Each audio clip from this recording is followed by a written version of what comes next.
عمل کا ہو جذبہ عطا یا الہی۔ میرے میٹھے اور پیارے اسلامی بھائیوں اور مدنی چینل کے ناظرین، الحمدللہ عز و جل اس وقت ہم مدینہ منورہ کی پرکیف فضاؤں میں ہیں۔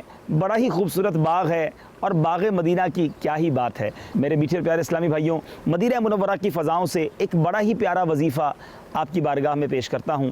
جمعہ کا دن جب بھی آئے کوشش کریں اس وظیفے پر ضرور عمل کر لیں۔ فرمان مصطفیٰ صلی اللہ تعالیٰ علیہ وسلم، جو شخص جمعہ کے دن نماز فجر سے پہلے 3 بار یہ پڑھے اس کے گناہ بخش دیے جائیں گے، اگرچہ سمندر کی جھاگ سے زیادہ ہوں۔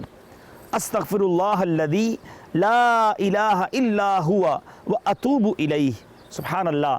آپ بھی کوشش کریں ہر جمعے کو نماز فجر سے پہلے 3 بار یہ وظیفہ ضرور پڑھ لیجئے۔ مدنی چینل دیکھتے رہیے، اس طرح کے مدنی پھول لے کر پھر حاضر ہوتے رہیں گے۔ صلو علی الحبیب صلی اللہ تعالی علی محمد۔ مجھے اپنی اور ساری دنیا کے لوگوں کی اصلاح کی کوشش کرنی ہے۔